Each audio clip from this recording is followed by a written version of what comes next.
A nova empresa vencedora da pesquisa Top of Mind Paraná é a catarinense Sadia. Os dados foram divulgados ontem pela revista Amanhã. A atual campeã era até então a Companhia Paranaense de Energia, a Copel. Mas mesmo não estando mais em primeiro lugar, a Copel continua a ter grande destaque na pesquisa. Ela venceu em várias categorias. Segundo o diretor do Instituto Bonilha, responsável pelo levantamento dos dados da pesquisa, a vitória da Sadia se deve à grande presença da empresa no Paraná. O Brasil já tem um novo milionário. Só não se sabe ainda quem é o Felizardo. Isso porque quem levou o prêmio de 119 milhões da Mega Sena foi um gaúcho que ainda não apareceu para garantir a bolada. O ganhador mora na cidade de Fontoura Xavier, a 113 quilômetros de Porto Alegre. 70% dos habitantes da cidade vivem em áreas rurais. Isso mostra que é bem possível o novo milionário ainda nem saber da sua atual condição financeira.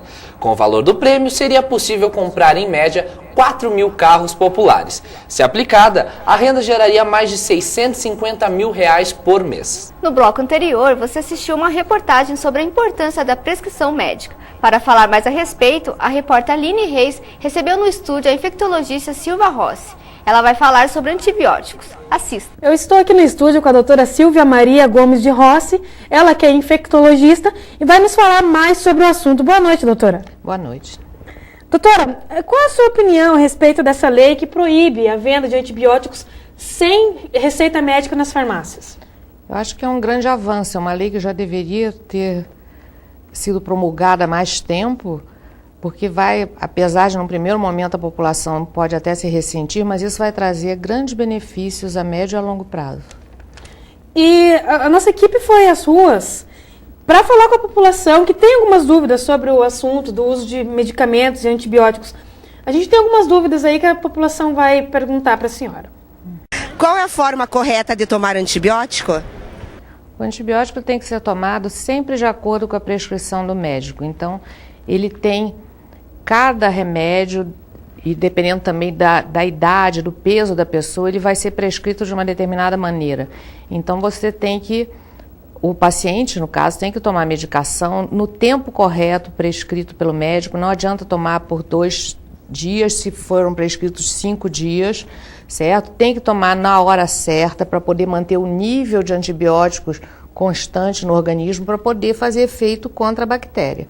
Se a pessoa interrompe o uso antes ou toma num horário, né, que não é aquele determinado, pode levar à resistência da bactéria àquele remédio que está sendo usado. Certo. A gente tem mais uma pergunta aí. O que acontece se tomar um antibiótico de forma errada?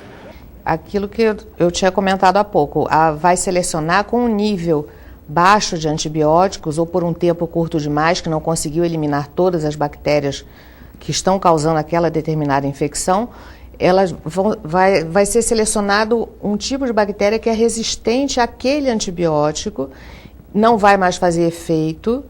Essa pessoa, em pouco tempo, vai ter uma recaída do quadro, ela pensa que está melhor, interrompe o tratamento, em poucos dias ela vai estar pior novamente, aquele antibiótico já não vai fazer efeito e muitas vezes da mesma classe dele, outros também vão perder o efeito.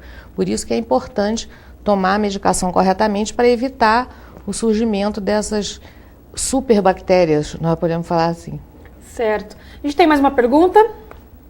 Como faria, ainda numa cidade, num país, ainda nós temos dificuldade ao acesso à consulta e algumas vezes a automedicação vem da consequência de não conseguir com facilidade uma consulta. O que a gente poderia fazer diante disso para não se automedicar? Quando a pessoa está doente, chega lá e não consegue consulta. Nós entendemos que é difícil muitas vezes, ou várias vezes, conseguir uma consulta no sistema público de saúde. Infelizmente é uma realidade, as pessoas têm que pressionar seus dirigentes, pressionar prefeitos, governadores, presidentes, ministros, os legisladores, que são os vereadores, deputados estaduais e federais, pensar bem, nós estamos no ano de eleição, pensar bem nas propostas das pessoas que são candidatas para poder melhorar esse acesso aos serviços de saúde. Agora, isso não justifica a pessoa tomar uma medicação errada, indicada por um balconista, ainda se fosse indicada pelo farmacêutico, haveria uma indicação até correta, mas Geralmente a indicação do remédio é feita pelo balconista da farmácia, que não tem experiência e vai levar a um mal maior, a uma resistência bacteriana, e muitas vezes o que as pessoas se iludem, eu tomei um antibiótico, fiquei bom daquele quadro que eu estava infeccioso. Porque, por exemplo, resfriado, gripe, eles têm um tempo de evolução. Você leva 10 dias, 15 dias para ficar bom. E muitas vezes, depois de 5, 6 dias, você vai e toma um antibiótico. Quando você acaba de tomar um antibiótico, já deu prazo, você ficaria bom do mesmo jeito. Muitas vezes aquilo foi dado de forma excessiva, sem necessidade, por uma pessoa que não tem experiência. Então, apesar de, num primeiro momento, a população até se ressentir, porque, como eu vou fazer, né? Mas é melhor do que tomar a medicação de forma errada e indicada erradamente. Certo.